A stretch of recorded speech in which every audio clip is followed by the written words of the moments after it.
آج ہم ایک ایسے زمانے کی بات کرنے والے ہیں جب دنیا آپ یوں سمجھیں کہ ایک گہری روحانی تاریکی میں ڈوبی ہوئی تھی۔ اور یہ کہانی بڑی دلچسپ ہے کیونکہ یہ دو دنیاؤں کو آپس میں ملاتی ہے۔ ایک تو ہماری یعنی انسانوں کی دنیا، اور دوسری ان مخلوقات کی جنہیں ہم اپنی آنکھوں سے دیکھ نہیں سکتے۔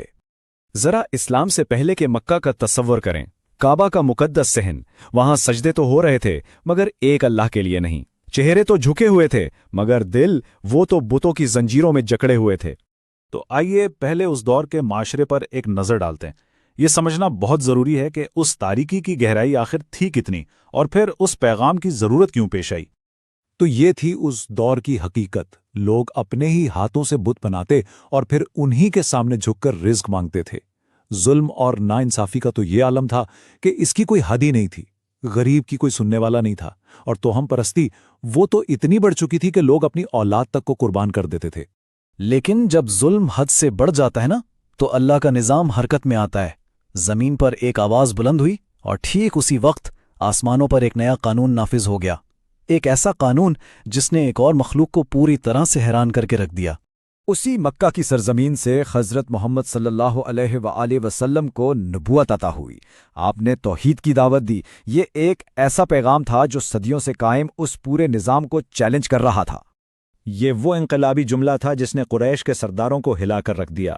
ابو جہل اور ابو لہب جیسے لوگ تو اپنے تکبر میں چیخ اٹھے کہ ہم اس پیغام کو کبھی نہیں مانیں گے۔ اچھا، اب کہانی کا رخ ایک بالکل مختلف سمت میں مڑتا ہے۔ جس وقت زمین پر یہ سب ہو رہا تھا نا، ٹھیک اسی وقت ایک اور دنیا میں ایک عجیب سی بے چینی پھیلی ہوئی تھی۔ ہم بات کر رہے ہیں جنات کی، وہ جنات جو آسمانوں سے خبریں اچک لایا کرتے تھے، لیکن اچانک ان کے سامنے ایک بالکل نئی حقیقت آ کھڑی ہوئی۔ ان کے لیے آسمان کے دروازے بند ہو چکے تھے۔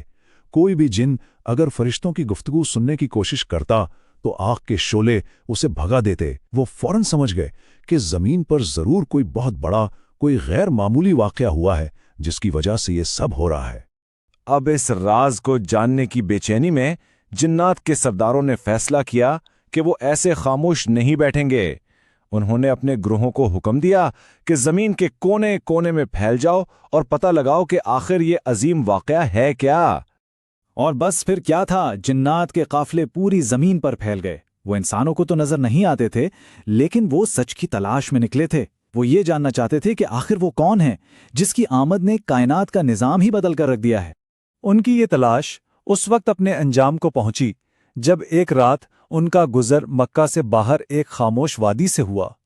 وہاں فجر سے کچھ دیر پہلے انہوں نے ایک ایسی آواز سنی جس نے انہیں جیسے مقناطیس کی طرح اپنی طرف کھینچ لیا۔ یہ رسول اللہ صلی اللہ علیہ وآلہ وسلم کی آواز تھی جو نماز میں قرآن پاک کی تلاوت فرما رہے تھے۔ جنات تو بس بے اختیار اس آواز کی طرف ایسے دوڑے جیسے کوئی پیاسا پانی کی طرف دوڑتا ہے۔ انہوں نے فوراً پہچان لیا، یہ الفاظ، یہ انداز، یہ کسی انسان کا کلام ہو ہی نہیں سکتا تھا۔ یہ تو وہی پیغام تھا جس کی حفاظت کے لیے آسمانوں پر پہرے لگا دیے گئے تھے۔ قرآن کی ایک ایک آیت سیدھا ان کے دلوں میں اتر رہی تھی۔ انہیں ایسا محسوس ہو رہا تھا جیسے ان کے اندر کچھ بدل رہا ہے، جیسے ان کے سینوں پر لگے قفل ایک ایک کر کے کھل رہے ہوں۔ وہ جن جو ہزاروں سال آسمانوں سے راز چراتے رہے تھے، آج زمین پر ایک ایسی حقیقت سن رہے تھے جو راز نہیں بلکہ نور تھی۔ وہ سمجھ گئے، یہ آواز نہیں، یہ تو خالص روشنی ہے۔ اور بس اسی لمحے انہیں اپنے ہر سوال کا جواب مل گیا۔ آسمان اس لیے بند ہوئے تھے، ستاروں سے پہرے اس لیے لگائے گئے تھے کیونکہ زمین پر اللہ کا آخری اور حتمی پیغام نازل ہو چکا تھا۔ ان کی تلاش مکمل ہو گئی تھی۔ اس ایک ملاقات نے ان کی پوری دنیا بدل دی۔ وہ جن جو کبھی شاید تکبر کی پہاڑیوں پر کھڑے تھے، آج قرآن کے سامنے عاجزی سے جھک چکے تھے۔ انہوں نے بغیر کسی شک یا ہچکچاہٹ کے اس سچائی کو قبول کر لیا۔ ان کی تلاش تو ختم ہو گئی تھی، لیکن اسی وقت انہیں اپنا ایک نیا مقصد بھی مل گیا۔ جب تلاوت ختم ہوئی تو وہ رسول اللہ صلی اللہ علیہ وآلہ وسلم کے قریب آئے اور عرض کیا، اے محمد، ہم نے ایک عجیب قرآن سنا ہے، ایک ایسا قرآن جو سیدھا دل میں اترتا ہے۔ ہم اس پر ایمان لاتے ہیں اور ہم گواہی دیتے ہیں کہ آپ اللہ کے سچے رسول ہیں۔